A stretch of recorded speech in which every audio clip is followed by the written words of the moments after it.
Hail, hail! The Celts are here, and we are back for the Sorare Celtic Supporters Club on a Thursday night. I am Quinny as always, and I'm joined as ever by McBride. Yes, McBride, good to see you, mate. Hail, hail! Hail, hail. Baltic today, isn't it? I'll leave the lines for Mark Patrick for the next introduction. Minus 16 in Glasgow, he's feeling the cold, and he's back. Back from the brink, back from the cold. Mark Patrick Rare, good to see you, mate. But Hail, hail! to see is just I was away in Iceland when the Antarctic with all those polar bears, the polar foxes, and the minus temperatures. But back with a bang. Glad to be back. Good to see you, boys. And you know what? I've not oversaturated my Celtic chat, so I'm back fresh with a fresh perspective with some Celtic chat for you. So good to be back. Pleasure to have you, mate. Pleasure to have you.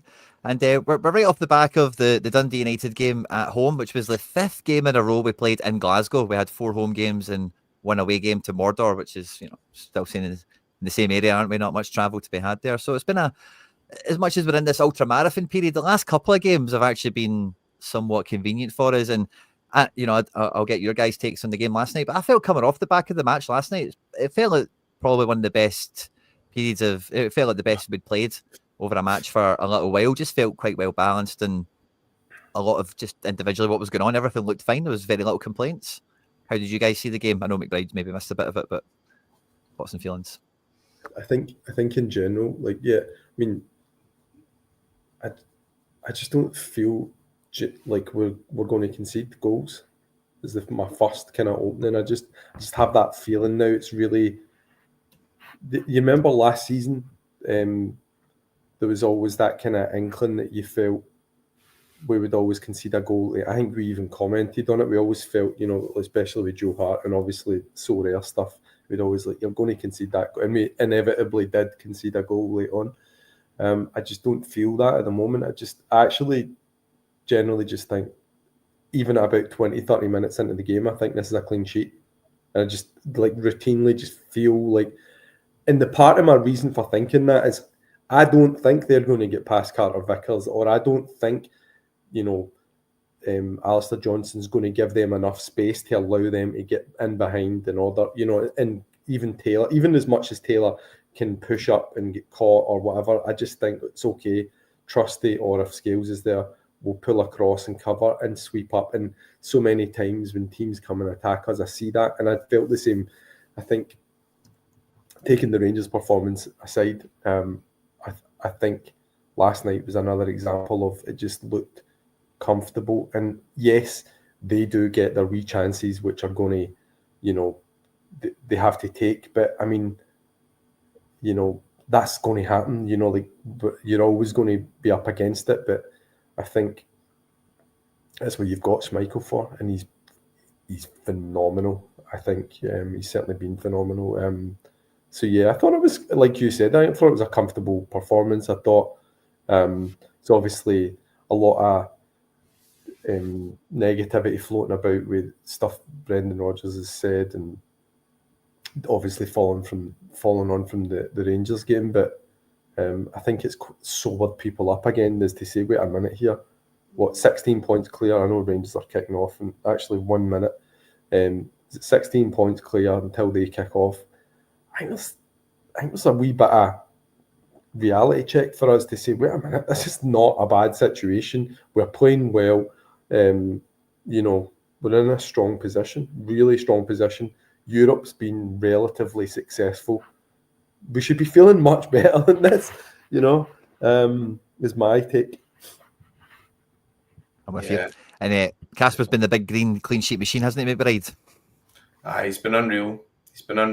I mean, I think I've seen it. He said 17 clean sheets since the start of the season or something. So that's wild. I mean, I look at the XG stats every week, and we're still hovering in the 50 to 60% expected clean sheets. So to have 17 clean sheets by January is just absolutely wild. And I think I never seen the game last night, but I was there on Sunday, and you kind of feel as if teams are obviously trying to sit in and try to frustrate us and everything, but there's not many teams that are causing us a lot of issues out with that as well, so it's not like we're getting broken down pretty easily. And even the game where I think we played against Hibs, where we won 3-0 and we just looked so out of sorts at the back, and Schmeichel had an absolute stormer. Like it was incredible. He made like 7 or 8 saves or whatever. So yeah, we feel as if that area of things has been really good. And the thing you forget as well is we've quite a few games where the back four's changed as well. Games where we played Trusty and Scales, games where the game against Dundee United with Welsh and Scales there still kept clean sheets. So it's really good to build on that sort of solid foundation, and then maybe some frustration for the strikers, but we're still scoring a fair number of goals as well. Yeah, see, the thing is, like, I mean, I know we kind of had a like Sean, who's not been on here probably even longer than me. We were speaking about this yesterday about the the criticism of the Japanese players, and quite unfairly, I think, because they get labelled together, like, I think, as well as the Japanese. But I think there's a lot of kind of laziness going on there, which is like, individually, there's been periods. Like, I remember Maeda was heavily under the cosh at various periods of his Celtic career. And even I think I shared, like, some of your Celtic writers were writing big, massive articles, heartfelt articles of why we should punt Maeda, and you're just like, beat it. They're just dumb people coming out with nonsense. Maeda's like in the 99 point something percentile within like high press and stuff like that. He's a dream for us. I don't think people realise the opportunities and the types of play that we get just by virtue of having him. I mean, the amount of goals that we get just by him pressing is crazy. And people, our fans and many other people within football journalism are obsessed with him, judging him as a striker. He's not a striker. I mean, he could play as a striker, but we're not playing him as a striker. We're playing him as a wide left midfielder, winger. Hatate, I think, and I said that, and I stand by this, I think Hatate's probably one of the most talented technical footballers I've ever seen at Celtic. Up there at the kind of Moravchiki magician-y level. I think there's certain games for sure where he dips and you go, what is going on here? But there's other games where you're just like, how did that happen? Like the game against Aberdeen away, we're just out of nowhere and bit of magic. And there's so many of them. I mean, you just type in Hatate goals, you'll see all of those bits of magic that he rotating assists. And then Kyogo, there seems to be a witch hunt against Kyogo just now. I think that he's definitely missed a lot of chances, but we are playing differently. Our style's definitely not the same way. I mean, by the way, go back to, and this will be my final point on this, right, is that, I said this at the time, and I go back to the fans, be careful what you wish for. Remember in the summer when all the social media stuff, and it was like it was quite disrespectful. I thought any new player being announced and anything and below it, fans, admin, that's not a photo of Adam Adair. And you'd be like, listen, please understand here that we're actually going to end up paying over the odds for this guy, and we did drastically over the odds for Adam Adair. And we see, like last night, and we've seen the weekend, what you get from Adam Adair as a starting striker. He's nowhere near ready to be your number one striker at Celtic. So people, sharpening the knives for Kyogo, be careful what you wish for, because if Adam Adair is to be, I genuinely fear for us, particularly in Europe, going up against some of those teams where, where Kyogo's been leading a high press, with Kuhn and Maeda, with suddenly playing a guy as a big target man. I fear for us if that's the plan. I don't think it is the plan. I think Brendan's a lot smarter than that. And if Kyogo is going to go, we will replace like a kind of more like for like, like a more pressing forward like Kyogo. But I also just think that Kyogo's not had the type of support that he had.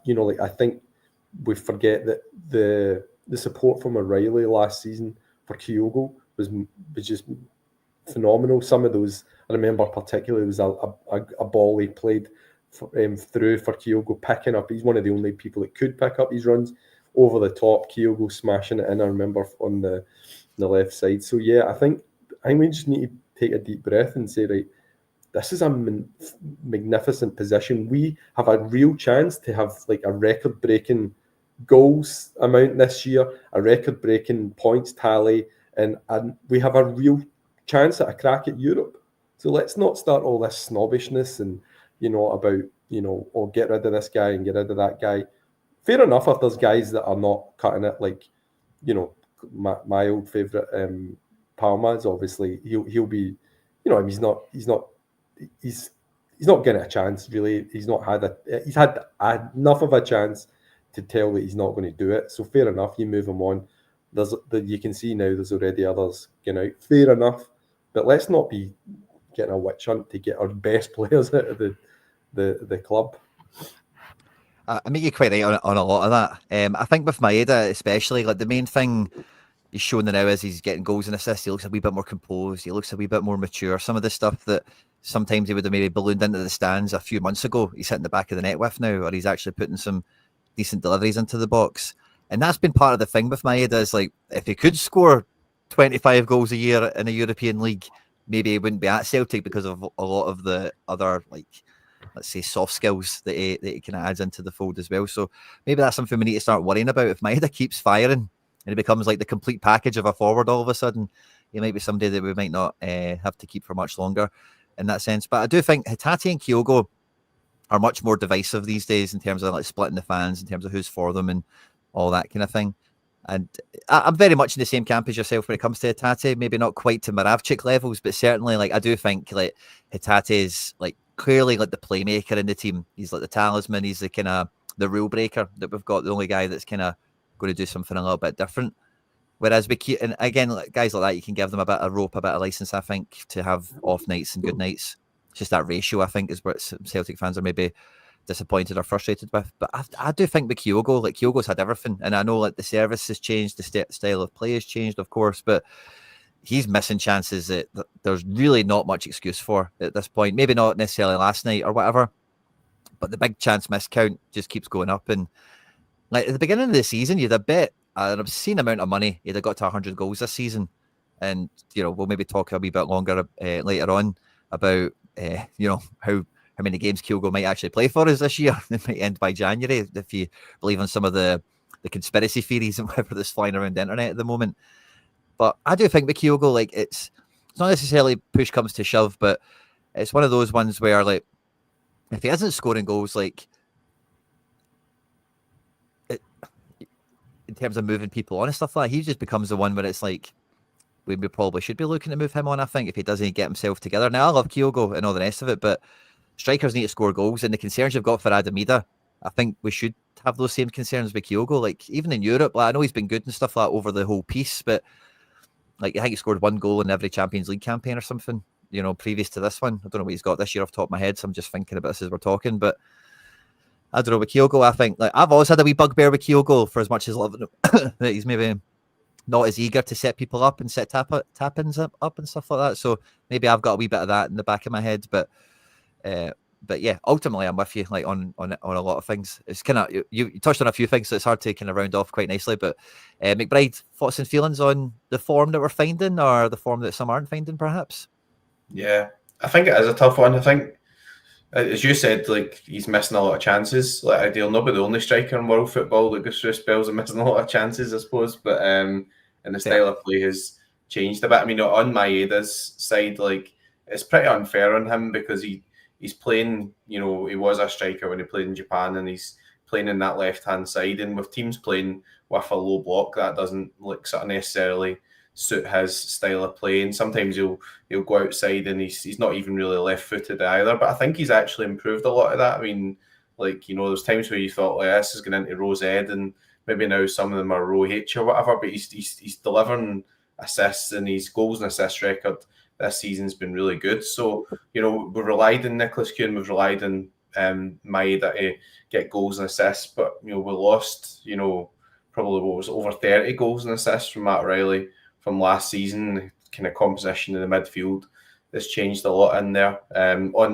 So you can see behind me, Kyogo's up on my wall, so I'm totally converted in terms of loving him. But I suppose the problem is he's getting like into the sort of 29s and things now, and if somebody come in with a big bid, it might be a natural point where the club might think about sort of taking that money and moving on to somebody else. So we'll see in that. But a lot of the MLS stuff was just complete nonsense, wasn't it? Like they posted that Japanese thing, and everybody, even the MLS site, had posted something about Furuhashi, and then Atlanta came out and said, "Oh, we've signed this guy," and I've never heard of the guy before. And then on Hatate, I mean, I get quite frustrated with Hatate as well. But maybe the issue is that we need another creative type midfielder in there to take some of that burden away from him as well. Because actually, when I look back and looked at his games and the goals and assists and everything he's getting, it's actually a lot better than some of the sort of overall performances where he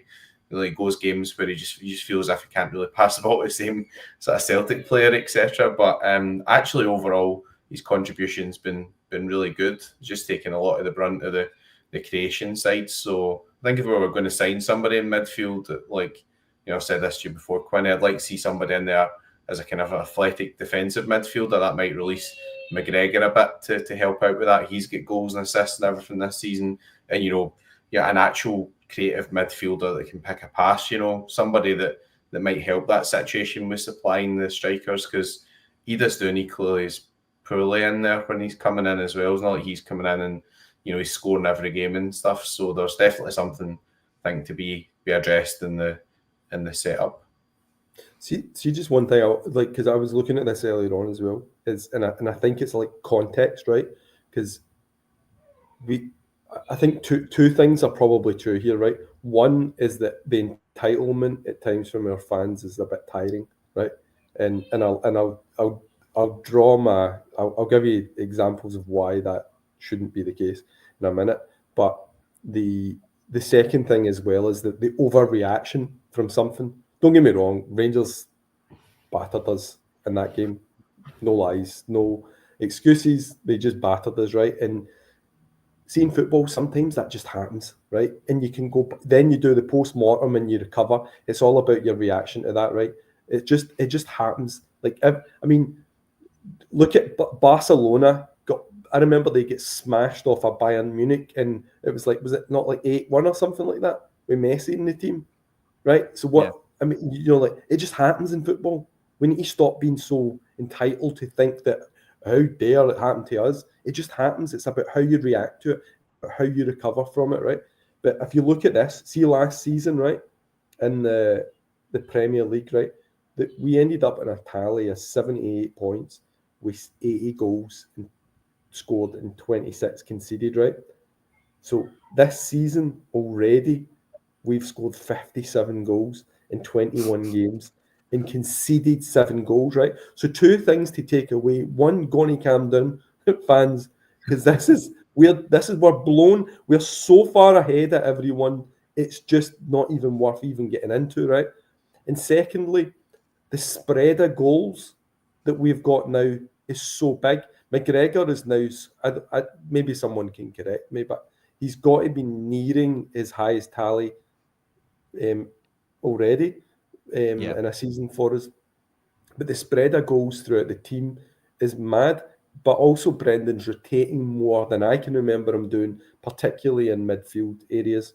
So you're getting like some McCowan scoring more goals, Bernardo's popping up, guys popping up off the bench. Ida's scored. Ida compared to Kyogo in minutes to goals, and I mean Ida's hasn't given an assist all season, but he's given five goals. Fair enough. Kyogo's contribution is per minutes is way better. I think it's 8 goals, 3 assists. So, but that being said, I'm not like, if I was like, that's me being harsh, right? But realistically, if you were our team's moving away from the strikers and smashing in all the goals to there being a bigger flow of players. I mean, are we obsessed with the strikers having to score the goals, or do we just want to win the games?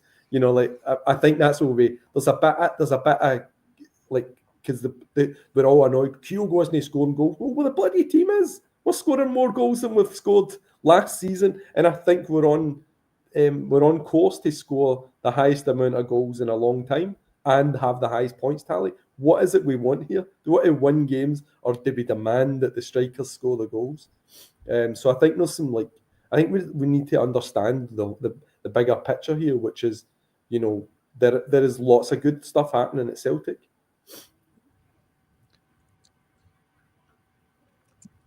Only thing I would say on that is, because there's a wee bit of comment about it as well. Like somebody said, it was Kaiser, sorry, just chatting about how we're kind of burying Kyogo in amongst all the centre backs in the league and never finding him, which is fair.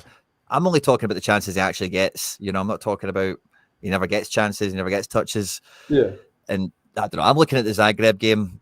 Also, we've drawn that 0-0. I'm looking at the Bruges game. We drew 1-1. I think these are the games that are really going to. The young boys game's just coming, right? And we should win that. We should do great and all the rest of it, right? But those are the games. I've seen this somewhere recently. I forget where it was, but imagine we beat Bruges and Zagreb.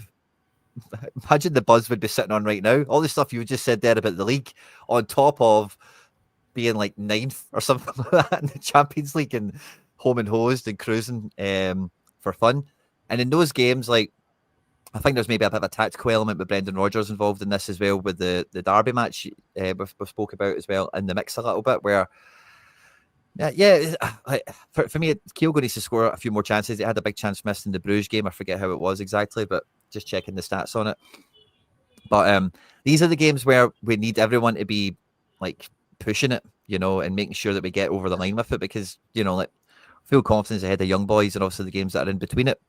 But if it was another game like Zagreb, I wouldn't be totally surprised. And then if the ball's falling to Kyogo or Ida right now, you're not too people are worried that Kuhn might miss the game, with him pulling out of the warm-up before the Dundee United match. Let's see what happens with him at the weekend. But Kuhn is really the only player in the team that can grab the game by the scruff of the neck and go, I'm going to go to the box. Something's going to happen now. I'm going to dribble. I'm going to be direct. I'm going to put something in the back foot. And so I think in terms of the strikers and their contribution, it doesn't need to be they score 75% of the goals like some of these crap teams do when they've got a mad target man like Shankland that just gets all the. It doesn't need to be like that or anything necessarily, but I just want to believe that they'll score. And I don't really believe. When I see Kyogo get chances, I'm like this now. Come on. Yeah, I think I agree with you, in particular the European games. I don't think there's any. I would say that generally we're missing. I mean, the opposition is much higher, zero doubt about that. B, we are generally missing more chances. The Zagreb game, Kyogo wasn't the only one, but there was a whole bunch of people missing chances, and Bruges are just a brilliant team, I think Bruges are kind of. I mean, you've got a whole bunch of elite players, the likes of the Kuiper, and how the Kuiper's going to go to the very, very top. They've got some elite footballers playing for them, so no shame in drawing with them. But I think ultimately, just over the piece, Kuhn's had more minutes, way more minutes. By the way, I'm not trying to I'm just giving an opposite view for Kyogo. Kuhn's had way more minutes than Kyogo. Kyogo's had 58 minutes a game in the SPL. So his minutes are really low. I think he does 42 minutes, so they're not as far apart as you'd probably think just on surface level. So I just think that it's a different game, particularly under Ange. I said this before Rodgers came. I said we'll score more goals in the SPL. I said we'll score way more goals, but there'll be a bigger spread. And I think you can see that's exactly what's happened, because that's what happened with Brendan before. The Ange games, we'd end up, there'd be loads of goals, but we'd concede a lot. And last season under Brendan as well, you've seen we touched on there, we conceded way more compared to this season, but it's just a different unit. We look better. We look like we actually can win in Europe as well, which has always been my big criticism. Wow, you're running up. This is spooky. I've literally just went into Paddy Power. Somebody mentioned Dundee went into Paddy Power to put money on it 8-1. Because you know what I'm like? I always like have a bit of fun on the team against Rangers. So anyway, that's all right. I've still got my 20 quid, so it's cool. Wow. That's some buzz for that. It's not surprising, but it kind of is. I'm always surprised that they keep being shit. Like, I'm always surprised that it keeps happening. Because you just think, oh, it's a blip. It's, you know, they should beat most teams in the league, but it's not. They keep doing it. It's not a blip. 20 Rangers away. Not a blip, but you know what I mean? Like, come on, man. Rangers should beat a lot of teams, you know, that they don't. That's kind of. But the amount of players, the amount of players that they've got out there that you would expect to play as well. I mean, that guy, who, I don't even know. You're at a point now, you're like, who is that? I mean, who is that guy at the back? Stilia. I mean, I think they got him when he was like 18 from AC Milan. Oh, right, sorry, I didn't. Right, okay, sorry. I don't know if that's him. Maybe it's another guy. I didn't. It was a Nisiala, but I know who I know who he is. Right. Is that the guy I was thinking of, or is that a different guy? Yeah. He's really good actually. But just they're not going to get the chance because if Rangers, I mean, it's not a terrible lineup they've got out there, but still lacking quality. Just the results thing. Like the reason I'll have a flutter on a team that's playing Rangers, just their away record is just absolutely like horrendous. I mean, it's like mid-table, like SPFL away record, like that type of stuff. You know, I know playing at home's an advantage and everything, but Celtic have been quite proficient at putting teams away from home as well. So there we go. It's an interesting one. The pile-on started. I absolutely love it. I thought we kind of did a nice wee kind of chat around the squad and stuff like that, which is great.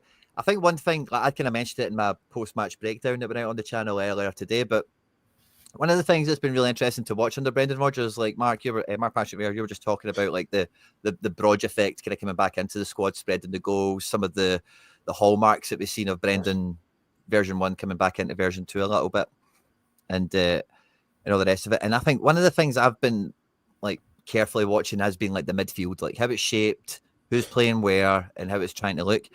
And similarly to the way I'm starting to, the way I have felt previously, and I did feel last night watching the game, when you see Trusty and Vickers playing, it just feels like a partnership. You know, it just feels that I'm the biggest Scales fan you're going to find. You know, but it just feels that is like there's a bit of synergy there. There's balance. There's something intangible, but it just feels like a centre back partnership. And last night, I was getting that same vibe, that same feeling out of Engels and McKeown on the midfield. McKeown on the right, Engels on the left, kind of coming inroads on their preferred foot, as it were. It just felt like, and that was a big part of the reason I felt that the game had a good zip to it. It was just there was a lot more direct running available through the middle of the pitch because these guys are coming inside from those kind of positions. I know you didn't watch the game yourself, McBride, but any thoughts or feelings on any of that yourself, Mark Patrick? There, I think the thing is like I like Engels a lot. I do think he's more jam tomorrow than jam today. I think that he's got so much to learn, and he's went from being in a team where it's okay to perform well but still draw and stuff like that to now it's like, come on, you know, and people getting on his back. So I think he's still got to adapt to that responsibility that he's got at Celtic. Talent-wise, he's got, you know, I just read that. The talent-wise, he's got incredible ability. I mean, he's already been starting games for Belgium, so clearly he's an elite player talent-wise. But yeah, I think people just need to be patient with him. Like, you know, again, it goes back to my same criticism, like people going on about Hatate and stuff like that. You just need to be patient with these guys. We're winning games and we've got phenomenal talents. We can't just keep saying he's not like him, you know, like O'Reilly. You know, he's going to take time and adapt, and he might well be better than O'Reilly for us. But I do agree with you. I think there's a good dynamic there. I do like McKeown. I think do you know what? I'm not having a go at Bernardo because I do rate him, but I don't think he's. I think out of Hatate, McCowan, Engels, and Bernardo would be the bottom of the pile for me. And so I'd like to see McCowan getting more time, but I'd like to. I would that would be the core three. Obviously McGregor would be in there as well, but that would be the core three that would be getting most of my game time. I think roughly that appears to be what Brendan's pushing towards now, as you've seen. Bernardo has been pushed down the pile, but yeah, I think McCowan's earned it. I think he's definitely got. I don't think he's got the talent of an Engels or a Hatate. I don't think he's got that natural, but he's working harder than anyone, and you can see that he's really he's adding to it. It was one of the games I was at, and it was Ross County? He had like 3 assists and two. It was mental. Yeah. It was just like watching. It was like Messi. It was just everything he done, just everything he touched, just turned to gold. It was that game. Like, to be fair, Ida scored a screamer. McGregor scored a screamer. Just totally battered them. But yeah, I thought that. I mean, McCowan, obviously, what was it? It was 3 assists and a goal. It was just unbelievable and unplayable. And I think it was that game was kind of, you could kind of sense a slight changing of Brendan's view of him of being like just an out-and-out squad player to, oh, wait a minute here, there's a guy that can actually, well, Sibo. Here's a guy that can actually affect matches for us, and I think and more importantly, a guy that you can trust. I think you can see that now with McCown. So I do agree with you. I think there's a different dynamic that they give, and I think good players, not just for the squad, but definitely for the starting 11 as well. Yeah.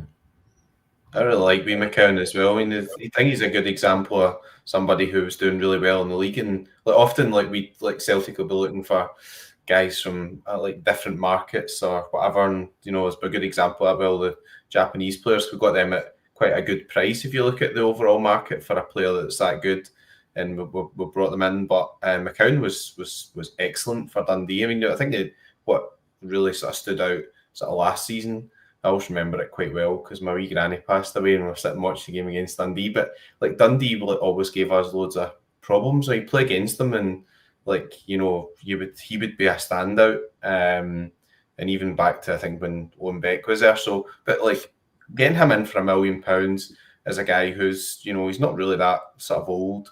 He helps you with the criteria and everything for Europe, but he's a guy who's going to come in and actually be part of the squad and not be going in the huff and, training and pushing other people on and everything. So I just thought it was a really, one of the best signings we've made for a while, to be honest. And he has repaid us. And I think actually he would have played more, but he was cup tied. And I think what will happen is you'll see him in games a week in Saturday, we've got Kilmarnock at home in the cup and things like that. That's a perfect chance to, rotate guys a wee bit and play somebody like that can win you football matches. So I'm a big fan of him, to be honest. I really like watching him play, and I think it was actually a good thing for us to do, to look at some of these guys who are just putting up good numbers for other teams in the league. Another example, I know you like Mark Patrick Rea. I mean, that the boy Penrice at Hearts, I've watched him a few times recently. I thought he's actually pretty good, and we would go and buy a Bernabei for $3 million or whatever before we would sign that guy in a free transfer for $500,000. But realistically, you look at him, I think he's got a lot about him. So there are players there, even in our league sometimes that we can overlook. I think that the quality of players in the SPL. I mean, I know that a lot of people love that bashing the Scottish game stuff, but the quality of, I mean, remember I said last year about Miovski.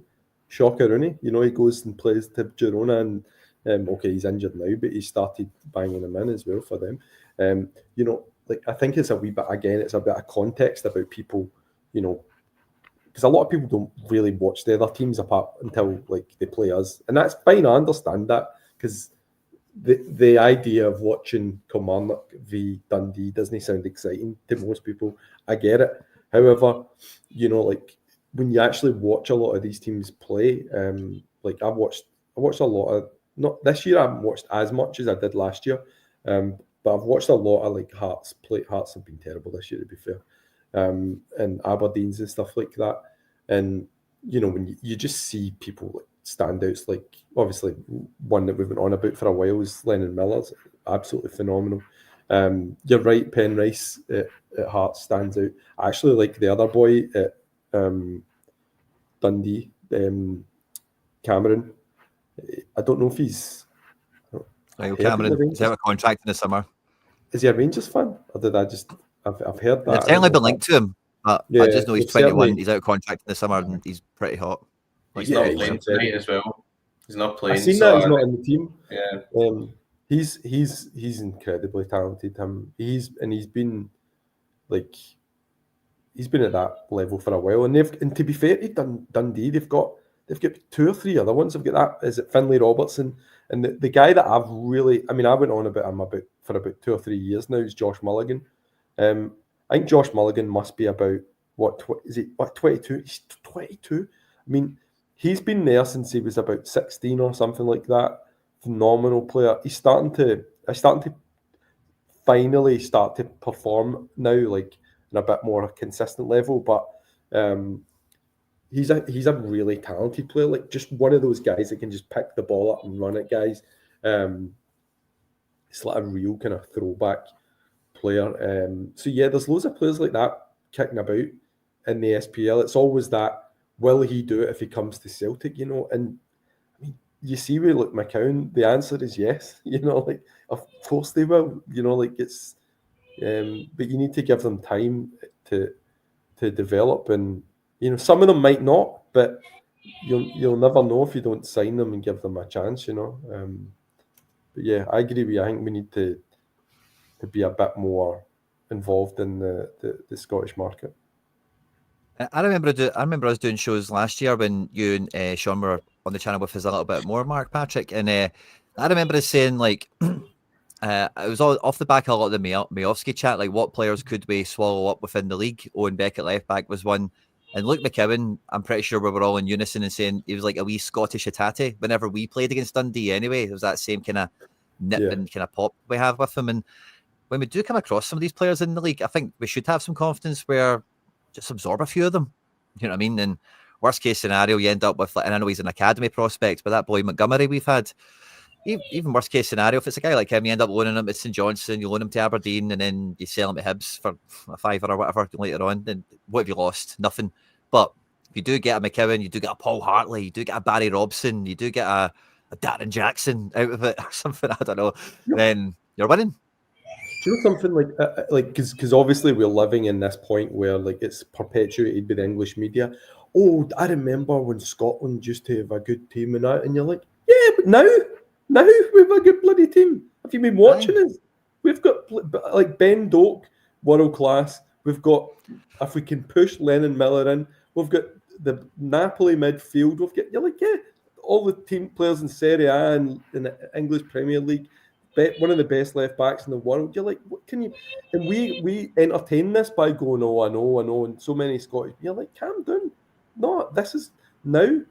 And whilst we're all down in the doldrums, teams in the Serie A are coming picking up our players and signing them for a fortune, not like under the radar. And you're seeing now like Stephen Welsh away in Belgium. Belgium seem to love our players as well. So there's lots of these nations just picking our players up, and the English Championship's just pillaging the Scottish League. You know, and I've said this for a long time. A lot of the reasons why a lot of our teams don't get to build momentum is because every year they've got to rebuild, because all the best players are just getting cherry picked and just taken away for buttons to the English Championship, maybe the Premier League, to the not regularly the bigger teams. And now you're seeing Belgians and, you know, Serie A. And that will only happen more because I think the standards are better individually.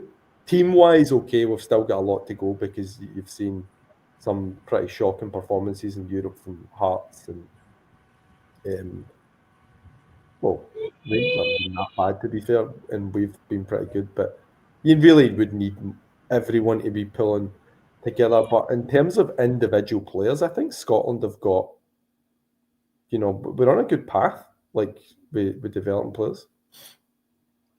I think so too.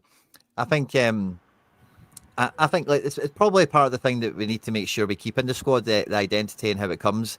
And if we're not producing the players from our own academy, you obviously mentioned Ben Doakes and Stephen Welsh. There's been a few kind of moves, and we could probably spend a whole show talking about that.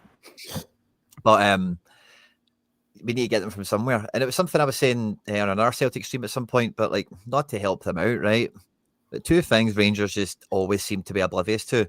The year that they did win the league not that long ago, the only thing that they sorted out was they made sure they beat everyone else. The Derby results weren't that great, that year. It's not as if they whitewashed us or anything, but they made sure they beat everyone else, right? Don't tell them that, right? Because they obviously have forgotten that magic trick. But the second thing as well, like if time's gone by, if Celtic or Rangers were ever struggling, like for the squad, you maybe lose a few players out of contract, big moves that maybe leave, is that you would just go and sign Barry Robson, Paul Hartley, Anthony Stokes, and just these guys killing the league, and that's the first job. Guys that kill the league, and then we'll worry about them. And part of our complaint as Celtic fans over the years has been they never are guys we're getting that are like they can take on the Champions League. Maybe some of them can do it. Maybe some of them step up to do it.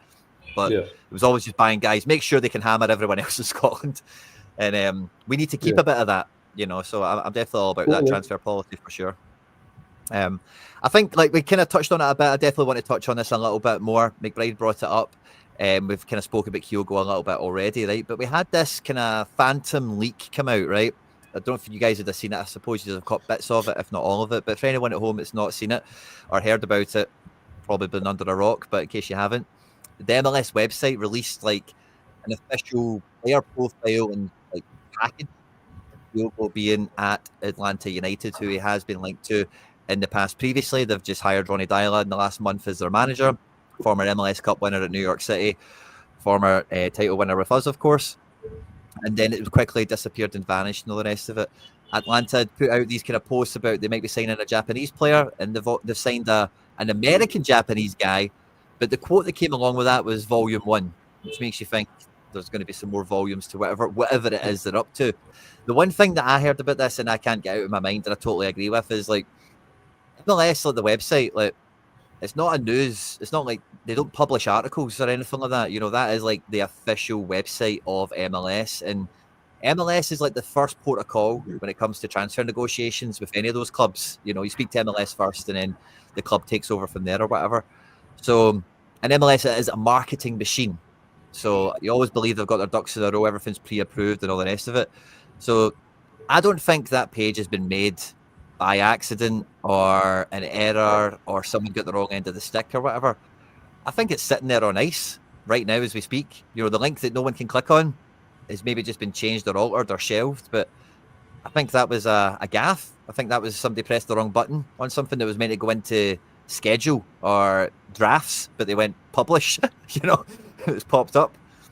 Thoughts and feelings on Kyogo to Atlanta or losing him in general in January? It's weird timing as well, isn't it? I mean, Ida has started the last two games too, so like, is there something in it? I mean, the thing I seen earlier was the lad is at Kvisgarden, who his name keeps coming up like over and over and over and over again in association with Celtic. What I said earlier there was that at some point, if somebody comes in with quite a big bid, Celtic might just look at that and say, well, this is the last chance we've got to get a good fee for Furuhashi if that's the way we want to go. So there must be something in it. I mean, like when you've explained that there, I mean, I looked at it and I just thought, it's just these people posting things or these rumours. But when you see something with his profile and everything on the actual MLS site, then you think, well, there must be something that's actually going on in the background, whether or not they've got the wrong end of the stick or not. That leak that came out with the link with him to Atlanta must be true, because you think back to the summer, there was links to like Man City and things as well, and then there was a thing just before that where He appointed like a new agency to look after him or whatever, and there's I think there's there's always going to be interest in our players because we're doing well, and we're doing even better in the Champions League now, which is a big stage, and we're starting to win games again. So the interest levels will definitely be there, but there's no smoke without fire, so there must be something happening. I think the thing is that in terms of the truth behind that and the website situation, yeah, I mean, I'd probably 60-40 on this, just because I do know that people can screw stuff up that badly as well on the other side, where somebody could have just heard that information and went, to town with it, and then someone's went, no, that's not what I meant, because the rumours, and we're in a world of rumour where rumours feel like the truth so often as well. I don't know how many. I mean, obviously the stuff even that we chat about in the group chat thing, the amount of stuff, the rumour wise that you hear that doesn't ever arrive, that we are convinced is going to happen. It's a lot of fun. But... So, what's that? It's a lot of fun to do that, but no, it definitely is fun. I mean, that's part of football, isn't it? I think the thing is that the reason that it's not a higher percentage and it is the 60 in favour of Kyogo leaving is that it did seem to be quite well prepared, so that's a bit is like, would someone have went to that level of preparation if it was just but I've seen people going to that level of preparation and being wrong before, so I'd also not be surprised if it was just a big total misunderstanding. But going back to the other point that McBride said, the 2 games in a row dropping for Kyogo probably feels, because I can't remember that happening, and because I felt Kyogo was 100% to play yesterday's game. I thought he was there was zero doubt he was going to play, like, to start the match. So I was surprised. You might have missed this, Mark Patrick Rare, in your absence, but we've got it confirmed that Brendan Rodgers is a subscriber here on the channel, and I've been chanting for Ida to get 3 games in a row, so it might be a bit of that Brendan's just listening to the Celtics Are Here live streams and just thinks, why not? Give him 3 games in a row. Oh, well, Brendan, if you are listening, get that big dumpling dropped and get Kyogo back in the team, end any of this nonsense about getting rid of him, because we need him to get, about 200 goals this season, and if we can get that points tally of 70,000 that is within our grasp. And you know what? More importantly to me, and it's the one thing that I've always complained about, is progress in Europe. And we're on the cusp of that. Let's keep our best players for that. If Kyogo needs to go, fine, let him go out in the end of the season and bow out and then. But let's keep our best players, because as I mentioned, my worry is that we're left with Adam Idea, and look, hope the big man does well for us. However, he's just not at that level yet. Maybe he will get to that level, but he's not anywhere near that level yet. And it would worry me that would be all we have left. I'd rather we actually just went with all of the big bucks that we've allegedly got. Well, not allegedly, we definitely do have that money. And buy someone, integrate them now, so that losing Kyogo in the summer doesn't feel like a blow. And then, I'd rather do it that way than lose Kyogo and then have to fast track integrate somebody now. Personally, same. I think we've done some great business in January when we've known we've had qualifiers in the summer for that exact kind of dynamic that you've mentioned there. So I equally would like to do it. But again, like with the Young Boys game coming up, we can't register any new players for Young Boys or for Villa. The registration window for the next round of the Champions League opens up like the day after the Aston Villa game, and it closes on the 6th of February. I went to check this out. I meant to bring this up on this conversation, but I've not got it handy, right? But the transfer window actually ends later than people think it does, by the way. I had a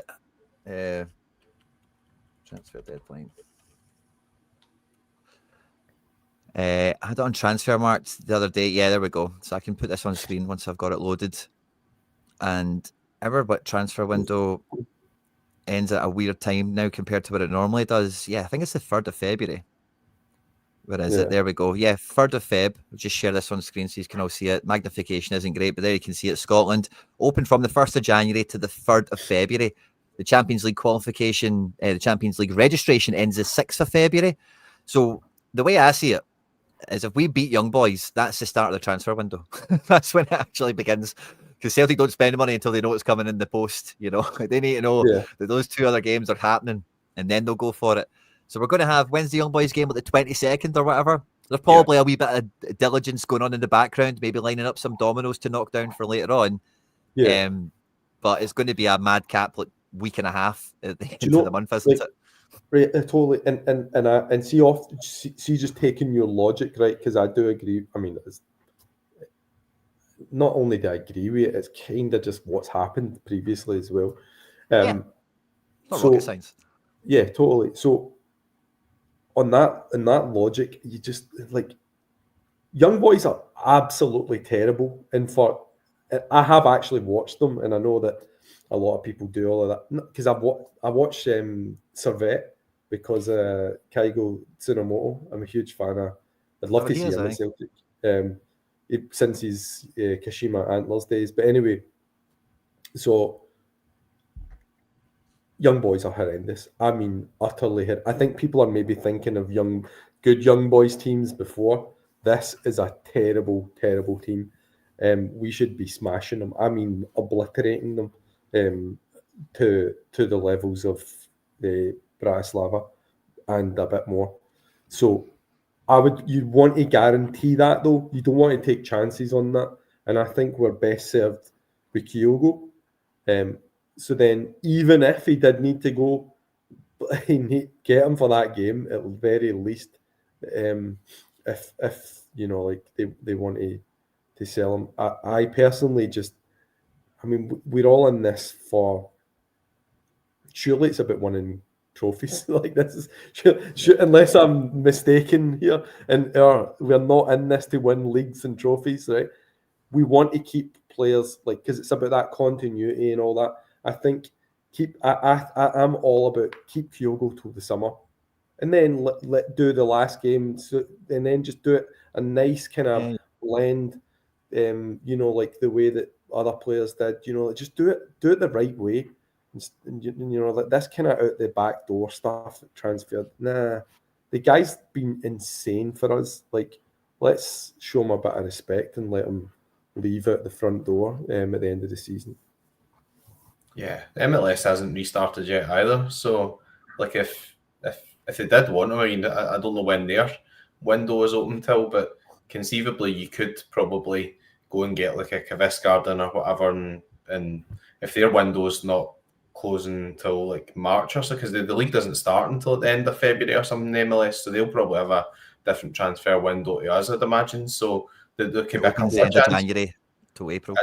It's open till April. So you could do a deal later on still, if that makes sense, if you're in the latter stages, and you could bring somebody in just now. I think you're right, Quinny. I mean, so obviously I was talking with Palman, the initial report was that Celtic don't want to lose him just now, and he said, well, why would they not want to lose him just now? But James Forrest's injured just now. Yang's come in. He's looked sharp sometimes, not really a lot of end product. And then who else is there really out with that can even play in that position? So Stephen Welsh going to Mechelen. Dane Murray's been recalled just as a another sort of number in there to try and help if something were to happen with injuries. So I think that if Celtic are going to do any deals at all, they'll make sure, or we'll make sure that there's somebody ready there to come straight in, to cover that situation. And we talked about Mellor. If you brought in a winger or two, I wouldn't mind seeing Maeda getting a game through the middle, if I'm honest. But I know you maybe depends how you want to play with the press, etc., and having Kuhn Furuhashi and Maeda there. I remember the Leipzig game was absolutely brilliant, you know, so you're going to lose some of that. But Maeda could certainly play through the middle as well if you needed him to. So. Just wanted to pick up a point. I seen somebody in the chat talking about winning the Champions League. And I mean, come on. Like, That's the dream. That's the dream. That's the dream. No. And by the way, listen, come on. I'm probably as ambitious, more ambitious than anyone. I genuinely am, because beating these teams in the SPL is fun, but it's not like I'm annoyed because I want to see progress in Europe, right? But we need to be really clear here. Look at their budgets that are getting. I mean, the budget's getting spent on the top players. I mean, you look at the Marmoush from Frankfurt going to Man City, I think 80 million. I mean, yeah, we are in it to win it, but if you're in it to win it, you need the players to win it. So I'm in it for the journey here, but we've got to remember that that Dortmund game was sobering for us all, right? Like, in a reality of what elite talent in Europe looks like, right? And Dortmund, by the way, do you know what, right? I've watched Liverpool a lot this season, and Liverpool are comfortably the best side in world football right now. And the reason I know that more than anything is I watched the game Liverpool against Leverkusen, and Leverkusen were probably one of the best teams I've seen in Europe last year, so compact at the back. Liverpool battered them 4-0, and it could have been 8, right? And you look at that level of player, you know, we don't have that level of player. And if I'm being really honest, we don't. Yeah, I would be fearful if we went to Anfield, to be honest, right? Just to put that out there. What's that? Just to put that out there. Fear Anfield. No, I'm just to tackle that point, which is that you know, like, that we need to understand that those, like, we need massive amounts of luck, right? Because we're not at that level, and I think we've got to be patient with Brendan, because I think he's building something that could get us to a bunch more levels up, where we could, because us winning the Champions League would need to be stealing it big time. Let's be honest about it. Don't get me wrong, I'm not against that in any way. If it was like, you know, them getting 4 men sent off, stuff, whatever, I'd take it. But budget wise, we are so far off it. But we need to be sensible with the signings. Teams have won it with lower budgets, you know, and but they've just spent wisely, and they've brought through their own players. I remember Porto done it with, you know, okay, they did great managing but most of those players were players that had been brought through by Mourinho in Portugal. Ajax have done it often enough. You know, it has been done, but we need to be really super sensible with the types of players that we are recruiting. I'm with you on that. And I think that kind of takes us to that point in the stream where normally it's just me and McBride, and we're trying to put on Brendan Rodgers' Tom Ford's, trying to get into Brendan's shoes and try and pick the team that we're going to have to face the next match. Now, we've come off the back of Dundee United winning 2-0. We're going away to Ross County, which is, we just seen I think it was the last time we played them. We had the McKibben show, of course. These are all the players that are in the fray, and we're going to do our best to try and pretend we're Brendan and see who could start this. Now, you brought something up interesting a moment ago, right? And I've been frustrated for the last 2 games, maybe, that we've not seen this, right? But why does Valley not play left wing instead of Palma? Like, the minutes Palma's been getting, I've always been like, what? Just put Valley up there. Just tell him to fucking do it, you know? So, just thought I'd throw that out there. I think it's just it's just rigid systems, isn't it? Like, they're just obsessively stick to the rigid wee roles. I think he's got the ability. Yeah, I think he's a lot better than what he's really been given the opportunity to show at Celtic. So I wouldn't disagree with you. So he's not played for a few games, Valley in particular. Ross County, again, last time we played this game, we had a lot of rotation. It was one of McKibben's first starts, if memory serves me right. And we have had a game recently where we did have like 6 rotations. Now, fair enough, one of them was Stephen Welsh, which I think was quite last minute for Carter Vickers and Trusty. They were ill or whatever at that moment.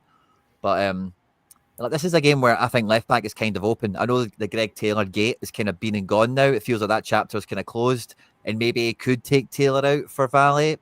He did last time Valley started was Aberdeen away, and if you remember, the weather was minging and they come off rapid. So if the weather's minging again, maybe we don't play him up north in the minging weather. I'm rather I've heard a undecided lot to how that'll go. Ross County fans saying that there's like mad snow up there this week. So I don't know, like, because I've not really spent time looking at the weather up there, but apparently they've said it's been really, really bad. They were saying it could be in doubt. I've not heard anything that it could be in doubt, but just to support your point, I don't know if a fair weather player would survive those conditions. Big Wong. How do you see it, McBride, for left back? Yeah, I thought if it wasn't for all the Kieran Tierney stuff at Valley, would have started against Dundee United, to be honest. I mean, I think it's clear that Brendan's quite happy to have Greg Taylor playing in there now, but he also said that, you know, the whole squad will be used through this spell. And what really gets me is we're not just playing on Saturday, we're playing against Dundee away in midweek. We've got Kilmarnock at home, and then we've got young boys, so there's going to have to be rotation. Like, I think it was just a bit of a kind of shock to my system seeing like the same team roll out as the previous game. Aye, so like I know you think that maybe this could be the game that Carter Vickers gets rotated in the centre back. I don't think so. I think like he'll go pretty similar again. I think the main reason he'll go pretty similar again is because we've been dominating games, we've been dominating the ball, and teams have been sitting in. So I don't think like we've really in those games expended like a huge amount of energy. And I think he's kind of want to cement this lead just now in the league and keep the momentum going right into the European game. So I think if Valley does play, then you'll see Trusty, CCV, and Johnson. I don't think he'll make a lot of changes there. You might just see Taylor, Trusty, CCV, and Johnson, or you might see maybe Scales coming in for a game and giving CCV a bit of a rest. But he doesn't tend to play Scales away a lot. He played away that Dundee United game because of injuries, but he doesn't tend to play Scales away a lot because of the sort of recovery pace situation. So I think he'll maybe just for a couple of games try and build that centre back sort of pairing again between Trusty and CCV. Again, he had the chance last night. He made the fourth sub, I think it was. I'm pretty sure he could have like just whacked on Scales and taken some minutes off CCV or whatever, but he didn't do it. So maybe because we were only winning 1-0, they wanted to make sure we're winning the game. But yeah, I think maybe 2 to 3 changes, but not anything anywhere near like 4, 5, or 6. I don't think, based on how we're doing. See, the thing is, like after the, I mean, just my feeling is that it's after that Rangers game. I think there's a wee bit of him putting his foot down, saying, "No, I'm rigid." Yeah. Because another part to support that is in the last 2 games he's only made 4 subs. He's specific like he's not made the 5th sub, and normally he would use all the subs. And there does seem a bit of a, like a point to prove to people, you're not deserving to get on the pitch. You need to work harder. I think there's an element of that coming through, which I like personally. I like that there's a bit of stubbornness for him, which is, people don't just get onto the pitch easily. There should be punishment for that performance as well. I mean, let's not be about the bush. That was poor. So people should be, feeling the wrath for that. I think for whatever reason, Bernardo has been targeted because Bernardo has not been getting off the bench. But yeah, I do feel that there is. I feel it's more edging towards less changes in this game as well because of that. Just because of, I think you'll see less rotation in this game. Maybe full strength against Dundee in midweek, then full rest against Kilmarnock at home. Cup. Yeah, I think he'll put I think it'll be a full. No, I don't think so. I think treble. Kilmarnock knocked us out a cup last year. I don't think you I take think. any. Well, I'll tell you why. I think- That game against Young Boys is everything. That's the agreed. $1 billion baby. Yeah, That's Agreed. I think you'll go full pelt for that. I think you'll. Don't get me. I'm not saying I think you'll see the biggest amount of rotation in that game. I'm not saying you'll rest everyone. I think you'll see a bigger amount of rotation in that Kilmarnock game than others. yeah, maybe like sort of 5 or 6 changes, and then you make the subs, and then that's your full. Everybody's had some form of minutes managed type thing. But I think with this game, I'm edging more towards maybe even Hatate coming back in. I know McCown's been doing well too, but Hatate has actually played pretty well off the bench for the last couple of games, so it might be a good time to sort of bring him back in there. Or, depending on how Nicolas Kuhn is, I can't see Nicolas Kuhn starting this game in any way, shape or form. There's too many games coming up. Obviously, it might have been more precaution where he was taking out the lineup because of the thigh thing, but if he's fit for the weekend, I think he will start on the bench. I just don't think he'll want to risk him. So you put him on, he pops his thigh, and then he's not playing against Young Boys, not playing against Aston Villa. So I think he's probably our best player this season. So I think he'll be cautious with that. But I think he'll be a couple of changes, and I think obviously Yang's not actually a change because it was changed before he started. But from the actual full 11, I think Kuhn will be on the bench. I think good chance Hatate comes back in. Engels playing pretty well at the moment, and then it's is it Ida or is it Kyogo? But I'm going for Kyogo for this one. Ida's played 2 games, and I think he'll bring him back in just on normal rotation and just keep him match sharp. I want to come back to you on centre back. Sorry, just before Sure. we kind of because when it comes to Vickers, Vickers has played he's played 5 games in a row. All the games have been 2-3 days apart. Away to bottom of the table, essentially Ross County, and then Dundee, who are giving Rangers a game, and Arahan the outfit, killing the cup Young Boys. Surely Ross County is a game where you give Vickers because he's not going to play every one of these games, is he? He has to rest one of them, surely, because they're all 3 days apart. Can Vickers do 8 games in in this period of time or whatever it is, 2 weeks? It feels like, I'm not convinced. I think Vickers gets a rest here. It could be. I mean, in my head, I had Scales coming in for midweek, and I was surprised that he never got the rest midweek. So maybe that's ticking over. I mean, or you could play him in this one, and then you could take a view. I think Trusty obviously was ill too. So if CCV and Trusty start this one, what you'll probably find happening is that Scales will start for CCV in the Dundee game, and then he'll start for Trusty against Kilmarnock or something. Then just so that they're both getting a wee bit of rest ahead of that sort of big European game. It's just so many fixtures, you just always try to sort of second guess it. But I think that at centre half, we'll let Welsh go, and Dane Murray obviously was doing well out on loan. Navrocki, is he still alive? I don't know. So we're not that well endowed there in terms of numbers. But as I said, the way teams have been playing against us, everybody's been dropping in, and we've just been controlling the ball. And I just don't feel as if actually the centre halves are putting up a lot of energy in those games. Maybe they're putting up energy trying to run forward with the ball a lot, but Carter Vickers is coasting through games, getting the ball past the ball 5 yards, just pushing up a wee bit.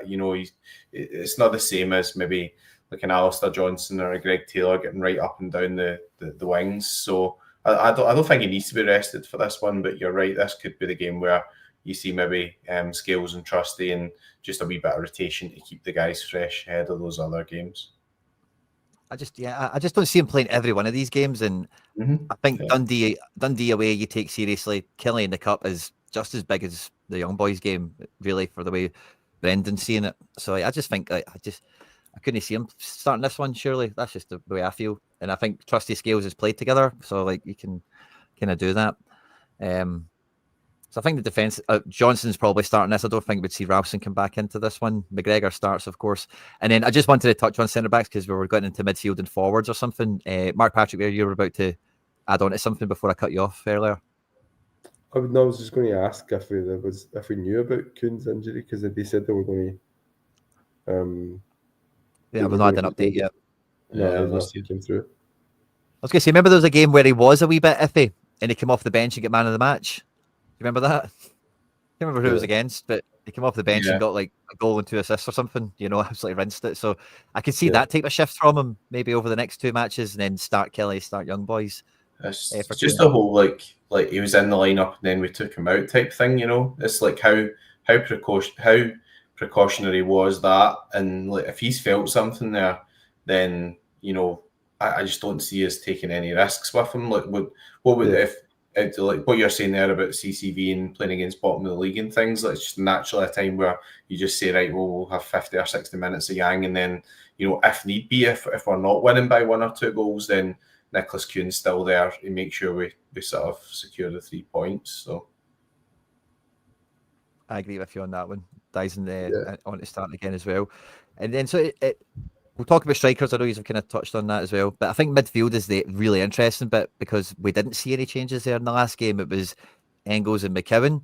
And like you mentioned, Mark Patrick Rare, not the last game because he came off the bench, but the game before that, Bernardo didn't see the grass. He didn't get a minute for himself. So with Bernardo being on the bench for 2 games in a row, and with Hatate being on the bench for 2 games in a row, is this maybe like a job share we've got?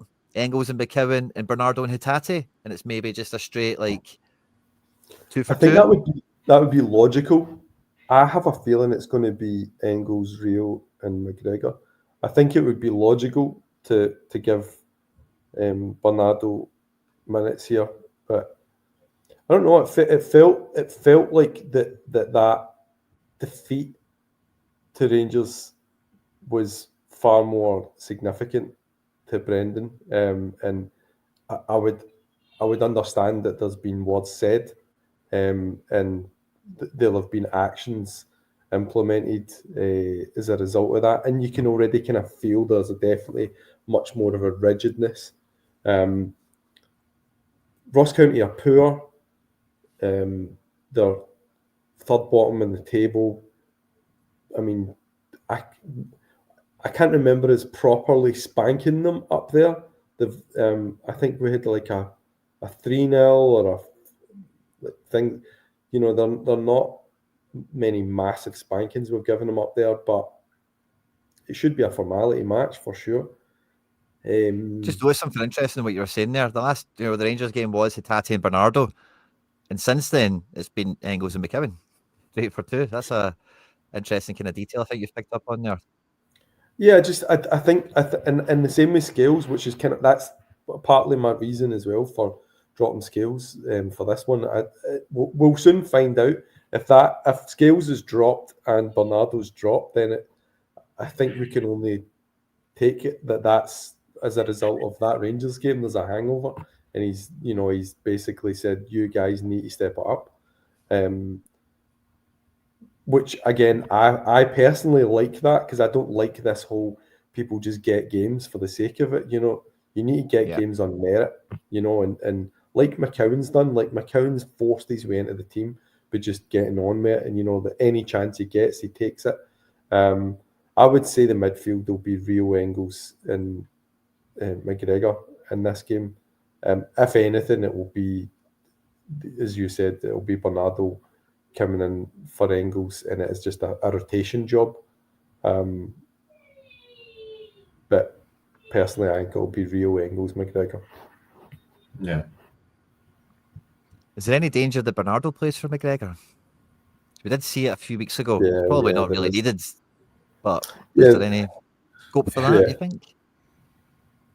Probably I think McGregor's a stick on to be rested against Kilmarnock, because I don't see anyone getting rested against Kilmarnock. I don't know how you can say this. It feels so awkward to me. Because the game that the games that Daizen and McGregor etc. sat out were the ones right before the Rangers game. So obviously that's in the sort of thoughts of immediately before that game to freshen somebody up. I know what you mean. It's a cup game and you've got to win, but I understand that. But it's Kilmarnock at home, and Bernardo has like the game that Bernardo started for McGregor at home. I think we won like 3 or 4-0 as well. Was it St Johnstone? I wouldn't say Kilmarnock are any better than St Johnstone. I don't know. Kilmarnock yeah, are terrible. they're not been good this season. It's not in the dodgy pitch or anything either. It's at Celtic Park. So yeah. I mean, these are two. They're away games, and obviously Dundee and Ross County are not as good this season. But as you said, it can still be a tough trip. So if you did bring in Hatate and you're bringing in Yang and maybe Kyogo in, I don't think there'll be many changes out with that, because you're already getting 3 changes. I don't think you'll go for the full 5 or 6 change type thing for this game. I just don't sort of think that's the way he's been thinking just now. But there we go. It's happened before. We've turned up against Dundee in a Wednesday night, and all our Sorare teams have been an absolute wreckage. So there we go. Yeah. I think Engels feels like the safest to play this, the same way I feel Trusty's quite safe in defence. Like, it feels like Trusty's going to play this. It does kind of feel that Engels is going to keep playing as well. Yeah, And I think it's a real coin toss between the rest of these. But like I mentioned earlier, it feels like Engels, he's got 4 man of the match awards in the last 5 games or whatever. A lot of that has been on the left of the midfield, which is Hatate's spot. You know, when Hatate came on last night, Engels moved to the right and Hatate went into where he normally lives on the pitch. So I don't know. I find that a funny dynamic, you know, around, like, if Engels does play, then, like, if you want the best out of Engels, it looks like it's on here. Now, Ross County away, maybe it's a bit of a different animal than being at Celtic Park, and put Engels back here because he has linked up well with Johnson and formerly Kuhn, obviously maybe Yang in this game, we're suspecting. And then you put Hatate back over here as the press happy forward. But I don't know. I can see McKeown starting this, but Hatate's just that. I mean, like, for all of the people getting annoyed about him, I mean, the guy is just insane. Like, he's so talented. Yeah. I mean, you just see, like, even for that goal last night, the positioning, he just reads the game so well. To be in the position to just smash that home. I think you've got to start Hatate in this. I mean, if whatever hangover you had from the Rangers game, you can't deny the guy comes in. He's a results boy. He comes in, 2 games, 2 goals. You know, so from that point of view, you can't not play him in this game. I think. I think he has to be nailed to play this game. I don't think I can see him on the bench 3 games in a row. That would feel weird. Yeah, and I agree with you as well. I think there's two kind of momentums going with Engels, which is that fee is going to constantly be at the back of Brendan's mind. You know, I've paid this, he's got to play. So I think you'll see Engels play here just to continue to build that momentum. So I think I'm confident in that midfield 3. I'd be surprised if Bernardo was just thrown in, because if he was so caring about Bernardo's minutes, he would have thrown him in and given him minutes in those 2. I mean, the game we coasted the game against St Mirren. He could have easily put him in. You know, so that was It felt like it was more a point he was making to Bernardo as opposed to about needing to give people minutes. Fair. And then you have both kind of said you expect Kyogo, similar to what I said about Hatate. It's hard to imagine he doesn't start 3 games in a row. But like I said earlier, Brendan's a subscriber on the channel, and I've been asking for Ida to get 3 games in a row so we can see what he's actually made of, rather than this, 5 games off the bench, gets a goal, right, start one, you did nothing, you're dropped again. Effort, actually give him some time to, spread his wings. It is away from home, which is generally what Ida's been fancied for out of the 2 of them in this kind of job share situation as well. Kyogo needs goals, Ida needs goals. I find this one almost impossible to call.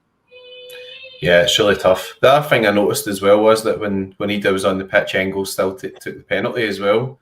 Can't remember what game it was. So that's a kind of an overall one that's going to be an issue for Adam Ida as well, because previously he was taking all the pens too, which is going to up those stats in terms of.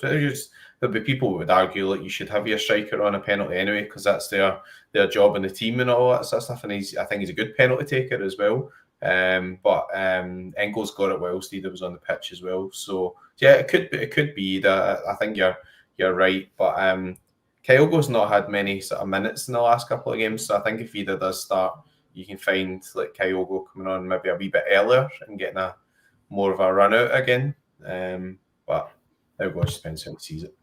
Kyogo hat-trick. Ooh, love it. A happy. Love it. I want to come out and make a statement and end this nonsense about criticising him. Well, he did score 2 goals the last home game as well, didn't he? So I mean, the game before was the game before Rangers. He scored 2 goals. Yeah. So I've got one. We normally end on goal predictions and stuff like that. Before we get there, there's been a bunch of you joining us live. If you could smash the like button if you've enjoyed the show today, that would mean a lot to us. But for all of you guys on the YouTube live chat, I've got a poll open now, right? Adam Ida, the Ida 9, or Kyogo? It's a 50-50 poll. Get voting in the live chat. Let me know what you guys think. Who's going to be up front for us in the last one? But yeah, if this is the sort of team we're expecting to go out, like Yang's probably not playing the full game. The subs will be interesting in this one. And if Brendan's managed to catch this live stream, we might see Alex Valley playing left wing towards the back end of the game. That'll be a real tell if we see that happening. It does wear number 11, you know. It's just always in the back of my head. He's got number 11. And it's like, why did he get given that if he can't play on the wing? But Ross County away, like you said, Mark Patrick there, I'll go and pull it up. But it's not normally a ground that we go and like, you know, score 6 or 7 or whatever. They're not, you know, kind of comfortable games, but they're not normally like, you know, rip roaring, free scoring in that kind of sense. So I'm just going to pull up the head-to-head so I can flavour this into it as well. But the last over the last 5 or 6 games we've went there, yeah, like we've scored more than 4 goals once. That was in the League Cup, but the last 4 visits in the league we've won 3-1, 2-0, 3-0, and 2-1. So been on the tighter end of comfortable. Last time we won 5-0 was 2020. That's the biggest result in the kind of run over the last couple of years. So yeah, we've won every game, you know, but it's 2-0, 3-1, you know. So what do we think for this game? I think I'll go 3-0. I think teams have been sitting in quite a lot in Ross County. Like sometimes at home they're a bit more expansive, but they're bottom of the league, and I think it'll be a damage limitation type job from their point of view. So I think they'll be quite cautious as well. So I think about a sort of 2-0, 3-0. Go for 3-0 because that's been pretty much the average of what we've been scoring recently as well. I think 3-0 as well. I think Kyogo hat-trick, 3-0. I think it would just be simple. I mean, Ross County are a poor team. They've the kind of same player. They've got a lot of the same players that they've had. Jordan Whites of this world. They've not got enough real talent and creativity. So I think they'll struggle to actually create anything. 3-0. Yeah, I think it'll probably be one of those games where if we score early in the game, I think it could be a long day for them. But I just have a feeling it's going to be one of them. They're going to be compact for ages and ages and ages, and then we'll break them down finally. And then eventually, when we get one, it'll be 2 and 3. I said 3-0 for the last games. If I said 4-0, I beg your pardon, ended up being 2-0. And I think Ross County is one of those games that you can come into, especially if you say Kyogo hat-trick. And we've been talking tonight about how the goals are spread around the team. So if Kyogo's going to get all the goals, it would be really off script. And sorry, I just need to change the old camera around here. Go on to the backup. But would you cry? So when you said Kyogo 3-0, I thought you were going to give me a 5 or a 6 on top of that, because surely somebody else gets a goal or whatever. It gets shared around a little bit with Daizen or something. But yeah, like I do. Yeah, like 3-0 does feel like a kind of right scoreline to me as well. But if Kyogo's to get a hat-trick, I think it's going to be a lot more than 3-0. I think if it's one of those games where, and as I go back to I said at the start of the show, we are scoring more goals than we've ever scored. Like generally, we just look like battering teams, and we're not conceding goals. So brace yourself for a 1-0 Ross County win here. No, but I think that there's, it just has we have the potential to smash them badly as well. So I think that's why I said at the beginning of the game, the game state's important here, because if Ross County concede early in that match, it could absolutely demoralise them, because they're third bottom in the league.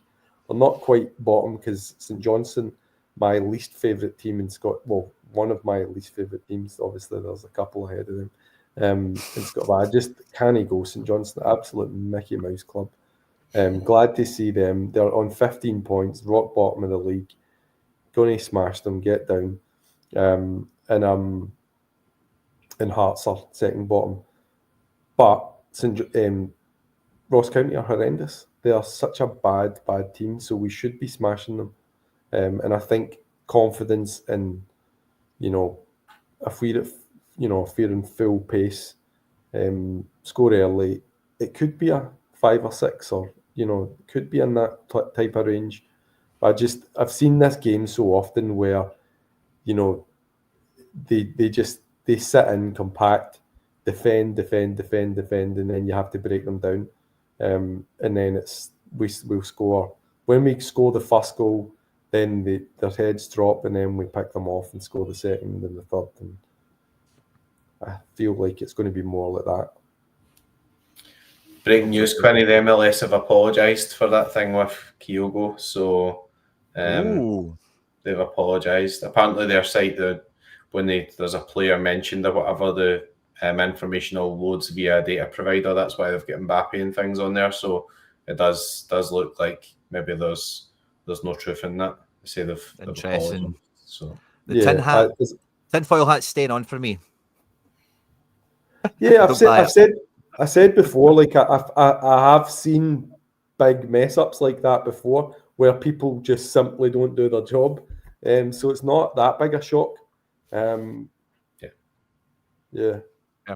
And we're all in unison. Celtic versus Ross County is going to be 3-0, it sounds like. So yeah, I think that's the first time we've ever had everyone picking the same scoreline. If you've been watching this after we've been live, let us know your man of the match shouts, your score predictions in the live chat as well down below. Feel free to let us know what we got wrong with the predicted 11, ideally before the starting lineup comes out. Otherwise, that's cheating. Mark Patrick, it's been great having you back on again, mate. Thanks, guys. Good to be back. Back with a bang. Back with a bang. And McBride again. Pleasure as always, mate. Yeah, good to see you back on, Matt Patrick. That's good. It's just me and Quinny. Everyone's having to listen to every week, so nice to freshen it up a bit, get some debate in as well. But yeah, hail everyone, and stay warm. Avoid the -16s. Yeah, hail everyone. Have a good weekend. Hail, see you next guys. week. Woo woo.